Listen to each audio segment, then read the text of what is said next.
إن الحمد لله نحمده ونستعينه ونستغفره ونؤمن به ونتوكل عليه ونعوذ بالله من شرور أنفسنا ومن سيئات أعمالنا من يهده الله فلا مضل له ومن يضلل فلا هادي له وأشهد أن لا إله إلا الله وأشهد أن محمدا عبده ورسوله أما بعد فإن خير الحديث كتاب الله وخير الهدي هدي محمد صلى الله عليه وسلم وشر الأمور محدثاتها وكل محدثة بدعة وكل بدعة ضلالة وكل ضلالة في النار.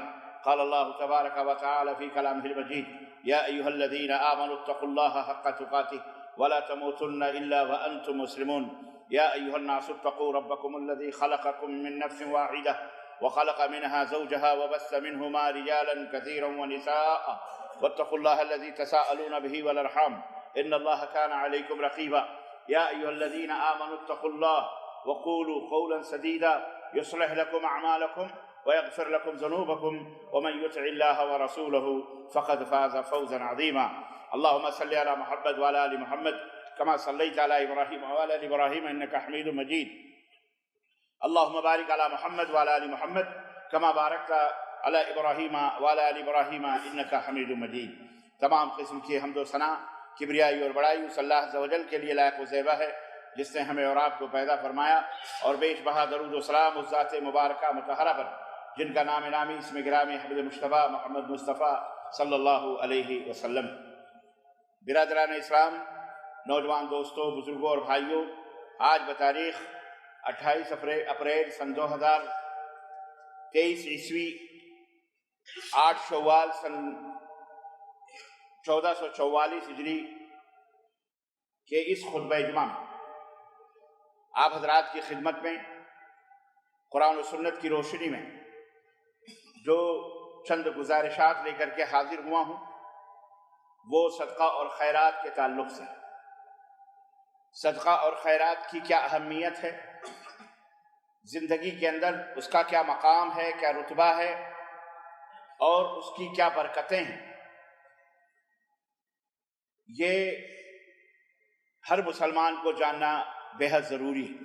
اللہ تعالیٰ نے قرآن کریم میں اس تعلق سے کیا فرمایا، نبی کائنات صلی اللہ علیہ وسلم کی اس تعلق سے کیا تعلیمات ہیں، آپ کی سیرت مطہرہ کیا ہے، صحابہ کرام رضوان اللہ تعالیٰ علیہم اجمعین کا عمل اور ان کا کردار صدقہ اور خیرات کے تعلق سے کیا ہے، اللہ کی راہ میں خرچ کرنے کا جذبہ اور ایثار اور قربانی، اس تعلق سے کیا نعمتیں اللہ رب العزت نے ایسے لوگوں کے لیے تیار کر رکھی ہیں. مومنین جو ہیں، صادقین جو ہیں، ان کی صفات میں اللہ تبارک و تعالیٰ نے سب سے اہم چیز جو بیان فرمائی ہے وہ کیا ہے. اس تعلق سے میں آپ حضرات کی خدمت میں قرآن کریم کی اور حدیث اور سیرت مطہرہ اور صحابہ کرام کی تاریخ سے کچھ باتیں رکھنے کی اس مختصر سے وقت میں کوشش کر رہا ہوں. اللہ عز و جل سے دعا ہے کہ اللہ تبارک و تعالیٰ ہمیں کہنے اور سننے سے زیادہ عمل کرنے کی توفیق عطا فرمائے. قرآن کریم میں ایک جگہ نہیں بلکہ کئی مقامات پر، بلکہ اللہ تبارک و تعالیٰ نے، اگر آپ غور کریں تو سورہ فاتحہ کے بعد سورہ بقرہ الف لام میم جو ہم پڑھتے ہیں اس کا آغاز اور اس کے ابتدا ہی میں صدقہ اور خیرات کون لوگ کرتے ہیں، ان کی خوبیاں کیا ہیں، وہ کون ہیں، اس کا تذکرہ فرمایا.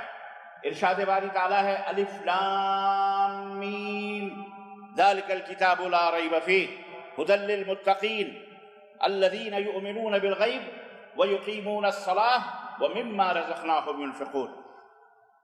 الف لام میم ذالک الکتاب لا ریب فیہ، یہ وہ کتاب ہے قرآن جس میں کوئی شک اور شبہ نہیں، اللہ کی کتاب ہے، یہ اللہ نے نازل فرمائی. ھدی للمتقین، اس میں ہدایت ہے، رہنمائیاں ہیں، اس میں تعلیمات ہیں اللہ تبارک و تعالیٰ کی. کن کے لیے؟ للمتقین، ان کے لیے جو اللہ کو تلاش کرتے ہیں، اللہ سے ڈرتے ہیں، اللہ کا تقوی اپنے دلوں میں رکھتے ہیں، جو اللہ سے محبت کرتے ہیں. اس قرآن کریم میں ان کے لیے، اس قرآن کریم میں ہدایت ہے، رہنمائی ہے ان کے لیے، ہر چیز کی ہدایت.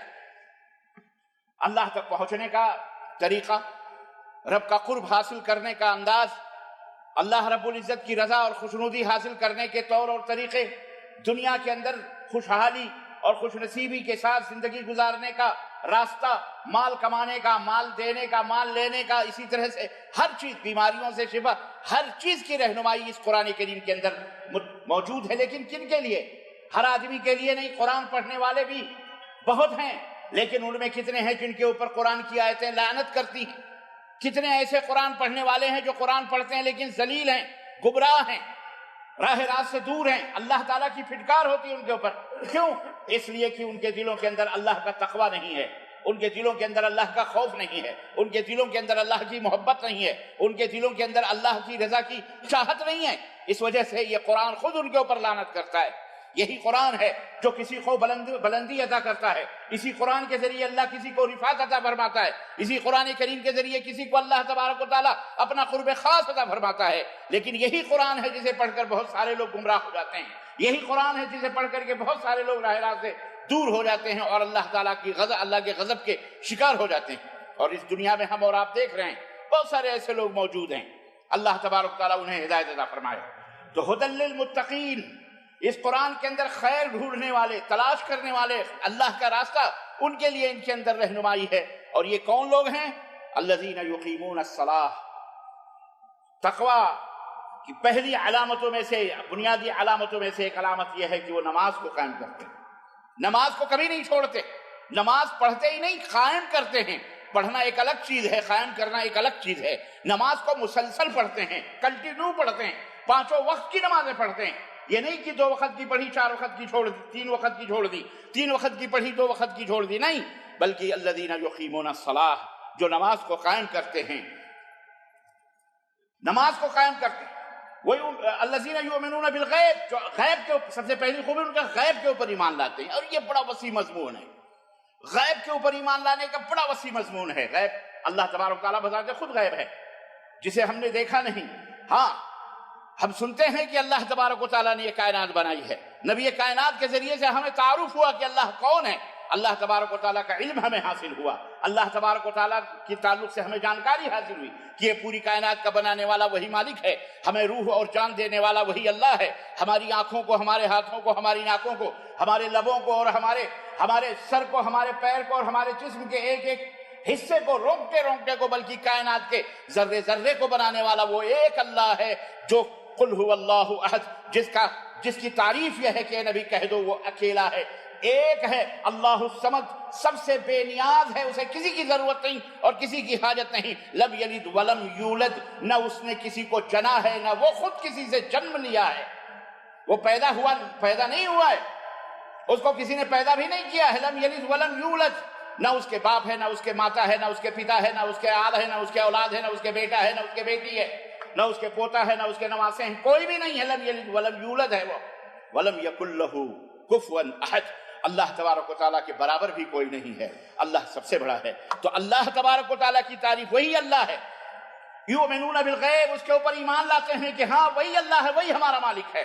اور یاد رکھو کائنات میں بہت سارے لوگ ہیں، مسلمانوں میں اور غیر مسلموں میں سب سے بنیادی فرق میں آپ کو بتاتا چلوں، یہی قل هو اللہ احد ہے کہ ہم اس ہستی پر ایمان لاتے ہیں، ہم اس ذات پر ایمان لاتے ہیں، ہم اس مالک و مولا پر ایمان لاتے ہیں جس کی تعریف، جس کے اندر 4 بڑی بڑی خصوصیتیں ہیں۔ نمبر 1 وہ اکیلا ہے، نمبر 2 وہ سب سے بے نیاز ہے، اسے بھوک نہیں لگتی، اسے پیاس نہیں لگتی، اسے کسی کی ضرورت نہیں ہے، ولم یولد ولم یکن لہ، ولم یولد اللہ الصمد لم یلد ولم یولد، نہ وہ کسی سے جنم لیا ہے نہ اس سے کسی نے جنم لیا ہے، جناب علی وہ کسی سے پیدا نہیں ہوا ہے، اس کو کسی نے بنایا نہیں ہے، نہ ہی وہ کسی سے پیدا ہوا، نہ اس سے کوئی پیدا ہوا ہے، نہ جنم لیا ہے، بلکہ وہ سب کا بنانے والا، سب کا پیدا کرنے والا ہے، وہ خالق ہے، وہ مخلوق نہیں ہے۔ فرق صرف یہ ہے کہ ہم اس غیر مسلموں میں اور مسلموں میں فرق یہ ہے کہ مسلمان اس مالک کی عبادت کرتا ہے، مسلمان اس مالک کے سامنے اپنے سروں کو جھکاتا ہے، مسلمان اس خالق کے سامنے اپنے دلوں کی باتوں کو بیان کرتا ہے، اس سے فریاد کرتا ہے، اس سے روتا ہے، اس سے گڑ گڑاتا ہے، اس سے پرارتھنا کرتا ہے، اس کے سامنے اپنے سروں کو جھکاتا ہے۔ جس نے اس کو بنایا ہے، جس نے اس کو بنایا ہے، اور جو غیر مسلمین ہیں وہ اس کی پوجا کرتے ہیں، وہ اس کی عبادت کرتے ہیں، وہ اس سے فریاد کرتے ہیں، وہ اسے مشکل کشا سمجھتے ہیں، وہ اسے حاجت روا سمجھتے ہیں، وہ اسے مددگار سمجھتے ہیں، جس کو خود انہوں نے بنایا ہوا ہے، وہ کسی طرح وہ مخلوق کی عبادت کرتے ہیں، اور جو مومن ہوتا ہے وہ صرف خالق کی عبادت کرتا ہے۔ یہ فرق ہے مسلم کے اندر اور غیر مسلم کے اندر۔ تو یؤمنون بالغیب، مومن وہ ہوتے ہیں جو غیب کے اوپر ایمان لاتے ہیں۔ جنت کو ہم نے نہیں دیکھا، پھر بھی ہمارا وشواس ہے، ہمارا یقین ہے کہ ہمارے نبی نے ہم جنت کے بارے میں بتایا ہے، جنت کی سیر فرمائی ہے، جنت کو دیکھا ہے، جنت کے گلی کوچوں کو آپ نے اپنی نگاہوں سے معائنہ فرمایا ہے، اور معراج کی رات میں جا کر کے اور اس کے بعد جب آئے تو انہوں نے سب کچھ ہم کو بتا دیا ہے کہ جنت یہ ہے، جنت یہ ہے، جنت یہ ہے۔ آپ نے دوزخ کو بھی دیکھا ہے، وہ بھی غیب ہے، ہم نے نہیں دیکھا، پھر بھی ہم ایمان لاتے ہیں۔ اسی طرح سے تقدیر کو ہم نے نہیں دیکھا، آخرت کو ہم نے نہیں دیکھا، میزان کو ہم نے نہیں دیکھا، حوض کوثر کو ہم نے نہیں دیکھا، اللہ تبارک میدان محشر کو ہم نے نہیں دیکھا، بہت ساری غیبیات ہیں۔ ہم نے فرشتوں کو نہیں دیکھا، ہم نے جبریل کو نہیں دیکھا، ہم نے میکائیل، اسرافیل، اسرائیل کو نہیں دیکھا، ملک الموت کو نہیں دیکھا، نہ جانے کتنے انبیاء اور رسول آئے ہم نے نہیں دیکھا۔ ایمان لاتے ہیں ہم جو ہمارے رب نے فرمایا ہے، جو ہمارے رب نے ہم کو بتایا ہے، جو رسول اللہ صلی اللہ علیہ وسلم نے ہم کو بتلایا، جس کو ہم نے نہیں دیکھا نہ ہم نے سنا۔ اللہ اکبر، یہ ہے یؤمنون بالغیب، وہ غیب کی باتوں پر ایمان لاتے ہیں۔ وَيُقِيمُونَ الصَّلَاةَ، اور نماز قائم کرتے ہیں، یعنی پہلے ایمان اور عقیدے کو درست کرتے ہیں، اس کے بعد نماز قائم کرتے ہیں۔ اور وَيُنْفِقُونَ مِمَّا رَزَقْنَاهُمْ يُنْفِقُونَ، اور جو کچھ بھی ہم نے دیا ہے، روزیاں دی ہیں، اس کو اللہ کی راہ میں خرچ کرتے ہیں۔ یہ ہے ان کی صفت متقیوں کی، پرہیزگاروں کی۔ تو یہ متقیوں کی نشانیوں میں سے یہ 3 نشانی یہاں بتائی گئی کہ وہ غیب کے اوپر ایمان لاتے ہیں، وہ نماز قائم کرتے ہیں، اور تیسری چیز یہ ہے کہ جو کچھ بھی ہم نے دیا ہے اس کو خرچ کرتے ہیں۔ یہ پہلی آیت کریمہ، دوسری آیت کریمہ اللہ تبارک و تعالیٰ نے پہلے صفحے میں سورہ بقرہ کی پہلی آیتوں میں، اور اللہ نے ابتدا ہی میں یہ خوبیاں بیان فرمائی ہے۔ آپ اندازہ لگائیے کہ نماز قائم کرنے کے بعد جو سب سے پہلی چیز آتی ہے وہ اپنے اموال، اپنے مال و دولت کو خرچ کرنا ہے۔ مال و دولت، اللہ نے فرمایا انما اموالکم و اولادکم فتنہ، تم کیا سمجھتے ہو یہ مال و دولت جس کو ملے ہیں وہ بہت بڑی چیز ہے؟ یہ تو ان کے لیے آزمائش ہے، یہ ان کے لیے فتنہ ہے۔ جسے آل اولاد نہیں ملتی، بال دولت نہیں ملتے، وہ بھی فتنے میں ہے، اور جسے اللہ نے دے دی ہے وہ بھی فتنے اور آزمائش کی جگہ پہ ہے۔ یاد رکھو، دونوں فتنے اور آزمائش میں۔ یہ اولاد ہی آدمی کو گمراہ کر دیتی ہے، یہ اولاد ہی آدمی کو حرام کھانے پر مجبور کرتی ہے، یا اولاد ہی ہوتے ہیں جو غلط راہوں پہ انسانوں کو ڈال دیتے ہیں۔ اپنے بال بچوں کے لیے آدمی بھول جاتا ہے کہ ہمیں اس کا کیا خمیازہ بھگتنا پڑے گا۔ ایسے بہت سارے لوگوں کو آپ جانتے ہیں جو غلط راہوں پر اپنے بال بچوں کے لیے، اپنے بال بچوں کا پیٹ بھرنے اور عیش و آشائش اور آرام کی زندگی اور اعلیٰ کوالٹی کی لائف دینے کے لیے، بہترین لگژری زندگی دینے کے لیے انہوں نے کہاں سے کہاں چھلانگیں لگائیں اور کیا سے کیا انہوں نے کیا، اور اخیر میں ان کا خمیازہ اور ان کا انجام کیا ہوا وہ بھی آپ سب حضرات اس بات کو اچھی طرح سے جانتے ہیں، کس موت وہ مرے ہیں اور کیسے کیسے انہیں موت آئی ہے۔ عزیزان گرامی، اس لیے اللہ نے فرمایا یہ تمہارے لیے آزمائش ہیں، ان آزمائشوں میں تمہیں اترنا ہے، اور کیسے اترنا ہے اس کا طور اور طریقہ بھی اللہ تبارک تعالیٰ نے بتایا۔ اس آزمائش سے اگر تمہیں نپٹنا ہے تو تمہیں کیا کرنا پڑے گا۔ اللہ رب العزت نے خاص طور سے اموال کے، مال کے بارے میں اللہ رب العزت فرمایا کہ یا ایھا الذین آمنوا انفقوا مما رزقناکم، اے ایمان والو، اے لوگو جو ایمان لائے ہو، خرچ کرو ان مالوں میں سے جو ہم نے تمہیں عطا کیا ہے، جو ہم نے تمہیں بخشیا ہے، وہ مال عطا کرو، یہ میں نے تمہیں دیا ہے۔ سورہ بقرہ آیت نمبر 254۔ اسی طرح اللہ رب العزت نے سورہ الرعد، سورہ الحدید آیت نمبر 7 میں ارشاد فرمایا وَأَنفِقُوا مِمَّا جَعَلَكُمْ مُسْتَخْلِفِينَ فِيهِ، اے لوگو اس مال میں سے خرچ کرو، اس دولت میں سے خرچ کرو جس پر ہم نے تم کو خلیفہ بنایا ہے۔ اللہ فرماتا ہے اے لوگو اس مال میں سے خرچ کرو جس مال پر ہم نے تم کو خلیفہ بنایا ہے۔ خلیفہ بنانے کا مطلب کیا ہے؟ خلیفہ بنانے کا مطلب کیا ہے؟ خلیفہ کس کو کہتے ہیں؟ یہ بات سمجھنے کی ہے۔ خلیفہ کہتے ہیں کہ اس شخص کو جو کسی کا نائب ہو، نائب کا مطلب یعنی اس کی نیابت کرتا ہو، یوں سمجھ لیں، یعنی اصل مالک اللہ تبارک و تعالیٰ، اصل مالک کوئی اور ہے، اور اس کے نائب تم بنے ہوئے ہو، تمہیں اس کا نگراں بنایا گیا ہے، تمہیں ان کا محافظ بنایا گیا ہے، تمہیں اس کو دیا گیا ہے تاکہ یہ سے کیا کیا کرنا ہے وہ اصل جو مالک ہے وہ تمہیں حکم دے گا۔ تو جو اصل مالک ہے وہ اور ہے، خلیفہ جو ہے اس کا نائب جو ہے وہ اور ہے. اسے خرچ کرنے کے لیے اللہ نے تم کو اس مال پر جانشین بنایا ہے، وارث بنایا ہے. اس مال کا اللہ تعالیٰ نے تمہیں عطا فرمایا ہے. جانشین اور نائب کے بارے میں ہم سب اچھی طرح سے جانتے ہیں کہ اصل مالک جس طرح کہے گا جانشین کو اسی طرح سے خرچ کرنا پڑے گا. جو مالک ہے حقیقی وہ جس طرح سے کہے گا اسی طرح سے اس جانشین کو خرچ کرنا پڑے گا. ہم کسی کو غلام رکھیں، ہم کسی کو نوکر رکھیں، ہم کسی کو خادم رکھیں، ہم کسی کو اپنے خزانے کا خزانچی بنا دیں، ٹریزر بنا دیں، ہم کسی کو اس کا مالک بنا دیں، پھر اور کچھ مال اس کو دے دیں اور کہیں کہ جا کر کے یہ مال فلاں جگہ خرچ کر دو، فلاں جگہ خرچ کر دو، فلاں کو دے دو، فلاں جگہ دے دو، فلاں جگہ دے دو، جا کے خرچ کر کے آ جاؤ. اگر وہ اسی کے مطابق خرچ کرے گا تب تو وہ بہترین نوکر ہے، بہترین خادم ہے، بہترین غلام ہے. لیکن اگر وہ اس کے خلاف جا کر کے خرچ کرے گا یا خرچ ہی نہیں کرے گا، سب کچھ مال دبا کر کے رکھ لے گا، نہیں خرچ کرے گا مالک کے حکم کے مطابق، تو ایسا آدمی خائن کہلائے گا، ایسا آدمی نافرما بردار کہلائے گا، ایسا آدمی جو ہے پنشمنٹ اور سزا کا مستحق قرار پائے گا. سمجھا جائے گا کہ یہ آدمی غدار ہے، یہ وفادار نہیں ہے، یہ فرما بردار نہیں ہے.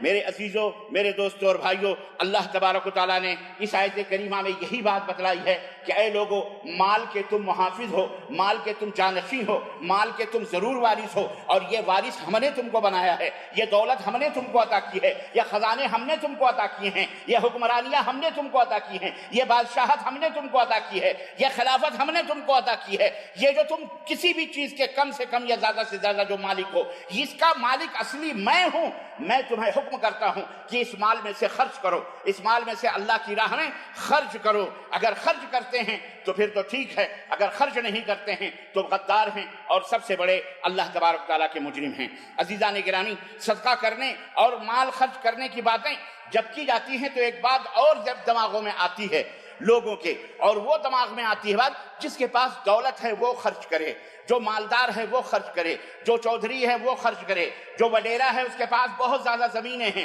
بہت زیادہ فیکٹریاں ہیں، بہت زیادہ کمپنیاں ہیں، یا وہ حکمران ہے یا وہ بادشاہ ہے، وہ ہم سے زیادہ مالدار ہے، جو مالدار ہے وہ خرچ کرے. یہ حکم ان مالداروں کے لیے ہے، مڈل کلاس کے لوگوں کے لیے، یا غریب اور فقراء کو اللہ کی راہ میں خرچ کرنے کا حکم نہیں دیا گیا ہے. یہ بہت بڑی شیطانی بھول ہے، یہ بہت بڑا شیطانی وسوسہ ہے. یہ شیطان نے لوگوں کے دلوں میں یہ وسوسے ڈال کر کے انہیں غافل کر دیا ہے اپنی اعمال سے، اپنے اعمال کو درست کرنے سے، بلکہ ان کے اعمال ضائع و برباد ہوتے ہیں. یہی وجہ ہے بہت زیادہ مصیبتوں اور پریشانیوں میں وہی لوگ رہتے ہیں جو اللہ کی راہ میں خرچ نہیں کرتے. رب کعبہ کی قسم ہے، ہم نے اپنی آنکھوں سے دیکھا، مشاہدہ کیا، آپ نے بھی دیکھا ہے کہ جو اللہ کی راہ میں خرچ نہیں کرتے ان کا تھوم کا دھن چنڈال کھانے والی بات ہے. وہ یہاں وہاں ڈاکو، ڈاکٹر کے نام پر، دوا کے نام پر، علاج کے نام پر، نہ جانے کن کن ناموں پر ادھر ادھر وہ خرچ کر دیتے ہیں، لیکن اللہ کی راہ میں خرچ ان کا مال نہیں ہوتا. ارے وہ اللہ کی راہ میں خرچ کرتے، اللہ کی راہ میں دیتے، اللہ کی راہ میں اللہ کو خوش کرنے کے لیے. رب کعبہ کی قسم ہے اللہ ان کی بھی حفاظت کرتا، ان کے مال کی حفاظت کرتا، ان کی فیکٹریوں، کمپنیوں، دکانوں کی بھی حفاظت کرتا، ان کے آل اولاد کی حفاظت کرتا. یہی نہیں، ان کے باپ دادا، ان کے آنے والی نسلوں تک کی حفاظت وہ پاک پروردگار کرتا ہے. اللہ اکبر. تم نے دیکھا نہیں اللہ کیسے حفاظت کرتا ہے؟ چھوٹے چھوٹے مرغی کے بچے انڈوں سے نکلتے ہیں چوزوں کی شکل میں. اللہ اللہ اللہ. وہ مرغی وہ جانتی بھی نہیں کہ اس کے اندر کیا ہے، اسے کئی دنوں تک پروں کے اندر گرمی دے کر بچے نکلتے ہیں. اللہ اکبر. جیسے بچے نکلتے چو چو کرتے مرغی ان کی حفاظت کرنے لگتی ہے. مجال ہے کہ کوئی پرندہ، مجال ہے کہ کوئی کوا، مجال ہے کہ کوئی انسان اس کے قریب جائے، جو ہی جاتی ہے وہ مجبور سی کس طرح سے جھپٹا مارتی ہے. چھوٹے چھوٹے بلیوں کو دیکھو، کتوں کو دیکھو، ان کے بچوں کو دیکھو، کس طرح وہ اپنے بچوں کی حفاظت کرتے ہیں. یہ حفاظت کون کرواتا ہے؟ یہ کون کرواتا ہے حفاظت؟ وہ خود کرتی ہے؟ نہیں، وہ عرش والا رب ہے جس نے اس کے دل میں محبت ڈالی ہوئی ہے، شفقت ڈالی ہوئی ہے، مودت ڈالی ہوئی ہے. وہ اپنے آل اولاد کی حفاظت ان کے ماں سے کرواتا ہے جب تک وہ زندہ رہتی ہے. چھوٹے چھوٹے پرندے کہاں سے اپنی جان کو ہتھیلیوں پہ رکھ کر دانے چگ کر لا کر اس بچے کے منہ میں کیسے اگل کے ڈالتے ہیں. کبھی غور سے دیکھو یہ کون سی الفت ہے، یہ کون سی محبت ہے، یہ کس نے یہ محبت پیدا کی ہے. اللہ اکبر. اللہ کی قسم رونگٹے کھڑے ہو جائیں. غور کرو اللہ ایسے حفاظت کرتا ہے. ہم تو اشرف المخلوقات ہیں, ہمیں تو اللہ نے انسان بنایا ہے. اے لوگوں غور کرو کہ تمہاری ہمارے آل اولاد کی حفاظت کیسے کرے گا. ارے وہ رب جس نے ہم کو منہ دیا, اس نے جس نے ہاتھیں دی, جس نے ہمیں آنکھیں دی, وہ کبھی بھوکا رکھے گا؟ اللہ کی قسم بڑے بڑے چنڈالوں سے, بڑے بڑے بدماشوں سے تمہاری مدد کروا سکتا ہے. وہ شریفوں سے بھی, امیروں سے بھی, بدماشوں سے بھی, وہ جس سے چاہے حفاظت کروا لے. اور حفاظت کرنے پہ آئے سورہ کہف اٹھاؤ, رب چاہے تو نبیوں سے بھی, اپنے نیک بندوں کی آنے والی نسلوں کی حفاظت بھی کرتا ہے. اٹھاؤ سورہ کہف, اٹھاؤ حضرت موسیٰ حضرت خضر کا واقعہ کہ وہ دیوار جب گر رہی تھی, بستی والے بدماش تھے, بستی والے شرارتی تھے, انہوں نے ان کی مہمان نوازی نہ کی, دیوار گرنے والی تھی. یہ دونوں نبی سائے دیوار میں کھڑے ہوئے, خوب موسلادھار بارش ہو رہی ہے, آندھیاں چل رہی ہیں, طوفانوں کا جھکڑ ہے, دیوار گر گئی. حضرت اللہ تعالیٰ نے فرمایا حضرت خضر سے, دیوار صحیح کرو, دیوار صحیح کرو. کیوں؟ اس دیوار کے نیچے, اس کے تحت, اس کی بنیادوں میں خزانے موجود ہیں. جو یتیم بچوں کے ہیں وہ ابوہما صالح, اور ان دونوں بچوں کے باپ جو تھے وہ نیک تھے, وہ صالح تھے, پرہیزگار تھے, نبیوں سے حفاظت کروا رہا. اے بخیلو, اے اپنے مال پر سانپ بن کے بیٹھنے والو, اے اپنی جائیداد کو اپنی ملکیت سمجھنے والو, اے مال و دولت کے رسیا, اللہ کو بھولنے والو, اور سب کچھ اپنے بال بچوں کے لیے اور غریبوں کو چھوڑ کر, مسکینوں کو, محتاجوں کو چھوڑ کر صرف اپنا جہنم بھرنے والو, غور سے سنو, رب کعبہ کی قسم ہے, یہ تمہارا مال, یہ تمہارا مال, یہ فتنہ ہے, تمہارے لیے آزمائش ہے. کل تمہارے گلوں میں یہی سانپ بن کر, یہی آگ بن کر لپٹے گا, اور یہی مال تم آزمائے جاؤ گے. اس لیے اللہ کی راہ میں بخیلی نہ کرو, کنجوسی نہ کرو, مال سے اتنی محبت کرو. مال, اللہ اکبر, اللہ تعالیٰ نے کیا بات فرمائی ہے قرآن کریم کے حوالے سے. اللہ اکبر. بہت سارے نمازی, بہت سارے حاجی, بہت سارے پرہیزگاری کا دعویٰ کرنے والے ہیں, لیکن سنو, اللہ رب العزت نے ایک نقشہ کھینچا ہے اور فرمایا وَأَنفِقُوا مِمَّا رَزَقْنَاكُمْ مِنْ قَبْلِ أَنْ يَأْتِيَ أَحَدَكُمُ الْمَوْتُ فَيَقُولُ رَبِّ لَوْلَا أَخَّرْتَنِي إِلَىٰ أَجَلٍ قَرِيبٍ فَأَصَّدَّقْ وَأَكُن مِّنَ الصَّالِحِينَ وَأَكُن مِّنَ الصَّالِحِينَ وَأَكُن مِّنَ الصَّالِحِينَ. اللہ اکبر. اللہ رب العزت حکم دیتا ہے, علاج بتا رہا ہے, علاج بتا رہا ہے کہ تم کیسے اللہ کی گرفت سے بچ سکتے ہو, کیسے اللہ کے عذاب سے بچ سکتے ہو, کیسے اللہ کے ناراضگی سے بچ سکتے ہو, کیسے اللہ کی رحمتیں پا سکتے ہو, کیسے اللہ کی برکتیں پا سکتے ہو, کیسے اللہ تعالیٰ کا قرب خاص حاصل کر سکتے ہو. اللہ فرماتا ہے اے لوگو, ہم نے جو تمہیں رزق دیا ہے, اللہ کی راہ میں اس کو خرچ کرو, اس کو خرچ کرو, انفاق کرو, اس کو خرچ کرو.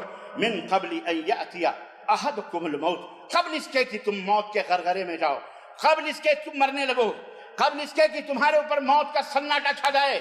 ہمارے گاؤں میں, بستیوں میں ہم نے دیکھا, آدمی جیسے موت کے غرغرے میں آتا ہے, اللہ اکبر, کوٹلے کے ڈور کھل جاتے ہیں, تجوریاں نہیں تو غلوں کے بوریاں کھل جاتی, لاؤ ان کے ہاتھ پہ رکھ دو, صدقہ. زندگی بھر دیا ہی نہیں کچھ, مرنے کے وقت باقاعدہ غلے چھوائے جاتے ہیں, اور پیسے چھوائے جاتے ہیں, کپڑے چھوائے جاتے ہیں غریبوں میں. اب کیا ہے, اب تو کوئی تم کلمہ بھی پڑھو تو تمہارا کلمہ وہ قبول نہیں ہوگا اللہ کی بارگاہ میں. اب تو یہ چیز کے تم گئے خلاص, اب کتنا بھی دے دو, پورا گھر چھو لو اور کہہ دو یہ اللہ کی راہ میں صدقہ ہے, اللہ کا ہم قبول نہیں ہے. اللہ نے پہلے بتا دیا ہے کہ انفقوا من قبل ان یأتی احدکم الموت, قبل اس کے کہ تمہارے پاس موت کا فرشتہ, اللہ اکبر, پیغام لے کر کے آ جائے. جب موت کا فرشتہ آئے تو کیا کہیں گے معلوم ہے؟ فیقول ربی لولا اخرتنی الی اجل قریب, اے میرے پروردگار, اے میرے مالک, تھوڑی سی مہلت دے دے, تھوڑی سی مہلت دے دے. حج کراؤں, عمرہ کراؤں, نماز پڑھ لوں, نفل پڑھ لوں, 200 رکعت 500 رکعت, توبہ کر لوں. نہ, وہ کیا کہے گا؟ اللہ اکبر. مفسرین کہتے ہیں ایسے موقع پر بڑی اہم باتیں زبان سے نکلتی, کوئی غیر اہم بات نہیں نکلتی, جس کا فائدہ وہ اپنی آنکھوں سے دیکھ رہا ہوتا ہے. اب وہ لوگوں کو بتا نہیں سکتا, پلٹ کر نہیں آ سکتا وہ, لیکن اسے سب نظر آ رہا ہے, اس کا کیا فائدہ, اس کا کیا فائدہ, اس کا کیا فائدہ, اس کا فائدہ. جو سب سے اہم فائدہ اسے دکھائی دیتا ہے, عین موت کے وقت میں، اور وہ کہتا ہے لب ربی لب لولا اخرتنی الی اجل قریب، اے میرے رب تھوڑی سی مہلت دے دے، مجھے تھوڑی سی مہلت دے دے، کیا کروں میں؟ فاصدق، صدقہ اور خیرات کروں۔ اللہ، کیا کروں؟ نماز نہیں، اسے یاد آئیں گے، روزے نہیں یاد آئیں گے، حج اور زکوٰۃ نہیں یاد آئیں گے، عمرے نہیں یاد آئیں گے، 1000 رکعتیں نہیں یاد آئیں گی جو تم پڑھتے ہو، کوئی نیاز اور کوئی فاتحہ، کوئی درگاہ، کوئی مزار، کوئی چادر شدہ علم چبوترا یاد، بولو تعزیہ بنا لو، بابا کے دربار میں چادر چڑھا کے آ جاؤ، ہیں جلیبیاں مٹھائیاں۔ غور کرو، یہ للو پنچو کی باتیں نہیں ہیں، یہ تمہارے رب کا قرآن کہتا ہے، یہ رب کا فرمان آواز دیتا ہے، یہ صداقت تمہارا رب بیان کرتا ہے کہ مرنے والا اپنی زبان سے کہتا ہے لولا اخرتنی الی اجل قریب، تھوڑی سی مہلت مجھے دے دے میرے مولا، فاصدق، تو میں صدقہ کروں، خیرات کروں، اپنی پراپرٹی، اپنی جائیداد اللہ کی تیری راہ میں خرچ کر دوں۔ اللہ اکبر، تجھے تو موقع ملا تھا نا، ملا تھا موقع، خوب زندگیاں دی تھیں اللہ نے، لیکن صاحب حل میں مزید، حل میں میرا بیٹا فلائٹوں میں جائے، میرا بیٹا ہو جائے دنیا کے نعمتیں ہو، بڑے بڑے شیریٹون اور کانٹیننٹل ہوٹلوں میں عیش کرے، جائے ٹور پہ جائے، فلاں جگہ جائے، خوب کھایا پیا، غریب اور مسکین محتاج تجھے نظر بولو نہیں آتے تھے۔ اور ہمارے ہاں بھی عجیب و غریب مسئلہ ہے، غریب اور مسکین اسی کو سمجھتے ہیں جو جھولی جھنڈی لے کے لوگوں کو فقیر بنا مانگتا ہو۔ تمہارے صفوں میں بیٹھے ہوئے وائٹ کالر موجود ہیں جنہیں ضرورت ہے تمہارے مال کی، لیکن وہ اپنی خودداریوں کی وجہ سے تمہارے سامنے اپنی زبانیں نہیں کھولتے ہیں۔ پہچانو ان کو، وہ تمہارے رشتہ دار بھی ہو سکتے ہیں، تمہارے پہلو میں بیٹھے تمہارے ہمنشیں بھی ہو سکتے ہیں، تمہارے دوست بھی ہو سکتے ہیں، تمہارے قرب و جوار والے بھی ہو سکتے ہیں، تمہارا اپنا بھائی بھی ہو سکتا ہے، تمہاری اپنی بہن بھی ہو سکتی ہے، تمہارے اپنے دوست بھی ہو سکتے ہیں، جو خودداریوں کی وجہ سے تمہارے سامنے آتے ہیں، بیٹھتے ہیں، باتیں کرتے ہیں، لیکن تم انہیں پہچان نہیں سکتے کہ ان کو کسی چیز کی ضرورت ہے، وہ محتاج ہیں، وہ محتاج ہیں، وہ غریب ہیں، ان کے پاس اتنے پیسے نہیں ہیں کہ وہ اپنے آل اولاد کو خرچ کرنے دے سکیں بڑی کفایت شعری سے، اور ضروریات زندگی بھی میسر نہیں، عیش کمالیات زندگی تو بات کیا کریں، ضروریات کی زندگی موجود نہیں ہے ان کے پاس، گاڑیوں میں پیٹرول ڈلانے کے پیسے نہیں۔ اب تم کہو گے واہ گاڑی بھی ہے اور غریب بھی ہے، جی جناب علی، آج کل گاڑی رکھنا کوئی مالداری کی علامت نہیں ہے۔ جاؤ اپنے اپنے ملکوں کے دروازوں پہ دیکھو، جن گلیوں میں سائیکل نہیں نظر آیا کرتی تھی، آج موٹر کار تو نہیں داخل کر سکتے، لیکن دروازوں پہ بائکوں کی بائکیں نظر آتی۔ غریب ہیں وہ بیچارے، لیکن مجبور ہے، وہ ضروریات ہے وہ ان کی، اس لیے انہوں نے رکھا ہے، اس لیے یہ نہ سوچو کہ وہ غریب نہیں ہیں۔ تو خیر، عرض کرنے کا مطلب یہ ہے کہ میں یہ کہہ رہا تھا کہ وہ کہے گا میں صدقہ کر لوں مارے وَأَكُن مِّنَ الصَّالِحِينَ، اور نیک لوگوں میں ہو جاؤں، پرہیزگاروں میں ہو جاؤں، لیکن اس وقت اللہ فرماتا ہے جب موت کا وقت قریب آ جائے گا، اللہ ایک لمحے کی فرصت نہیں فرمائے۔ عزیزان گرامی، تو دوسری بات جو میں عرض کر رہا تھا، یہ ذہنوں اور دماغوں میں جو یہ بات بیٹھی ہوئی کہ جناب علی صدقے اور خیرات وہ کرے جس کے پاس دولت ہے، جس کے پاس مال ہے، جو مڈل کلاس کا ہے، جو غریب ہے، وہ اس کے لیے کوئی ضروری نہیں۔ یہ شیطانی دھوکہ ہے، یہ شیطانی فریب ہے جو تمہیں اللہ سے قریب کرنے والا ہے۔ سیرت کی کتابوں میں آپ پڑھیں تو آپ کو نظر آئے گا، غزوہ تبوک کا موقع ہے، اللہ کے نبی صلی اللہ علیہ وسلم نے چندہ کیا، یہاں سے بھی چندے کی دلیل موجود ہے۔ ہمارے بہت سارے لوگ چندے سے بہت چڑھتے ہیں، اور اب تو بعض وائٹ کالر پہننے والے ملے مولانے بھی بڑے چندے سے چڑھ کرتے ہیں، چندہ چندہ دھندہ فلاں اس کا بندہ، نہ جانے کیسی کیسی چوریاں۔ ذلیلوں نے پتہ ہی نہیں ہے چندے کا کھا کھا کر کے پتہ نہیں کیا کیا کیا، بہر اللہ انہیں ہدایت فرمائے۔ چندہ کرنا بری بات نہیں ہے، لیکن اس چندے کو مستحقین تک پہنچانا یہ اس کا اہم فریضہ ہے۔ نبی کائنات نے بھی چندہ فرمایا ہے، اللہ کے رسول صلی اللہ علیہ وسلم نے بھی لوگوں سے اعلان کیا، غزوہ تبوک کا موقع ہے، اسرت والی غربت والی وہ جنگ کہلاتی ہے، اور اس وقت سخت گرمی کا عالم، کھجور پک چکے تھے، فصل پک چکے تھے، پیڑوں کے اوپر وہ فصل تھے۔ اللہ کے رسول صلی اللہ علیہ وسلم نے انفاق فی سبیل اللہ کی ترغیب کی، صحابہ سے کہا کہ لاؤ اللہ کی راہ میں جو کچھ بھی لینا ہے لانا ہے۔ حضرت عمر بن خطاب رضی اللہ تعالیٰ عنہ نے کہا آج تو ابو بکر سے بڑھنے کی آج تو موقع ملا ہے، آج ابو بکر سے ہم زیادہ فضیلت حاصل کر لیں گے، ابو بکر سے زیادہ مقام حاصل کر لیں گے۔ یہ جذبے تھے میرے عزیزو۔ مال برداری کا نام، مال اٹھا کر کے جمع کرنے کا نام مالداری نہیں ہے۔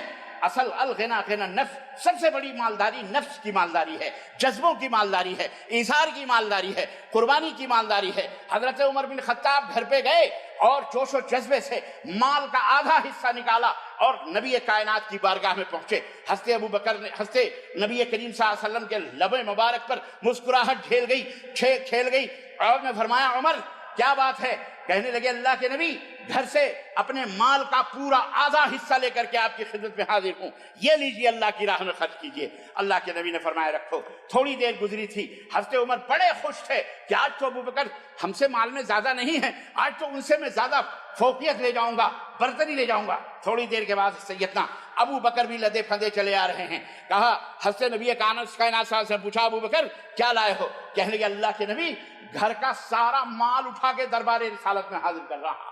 کہا گھر کے لیے؟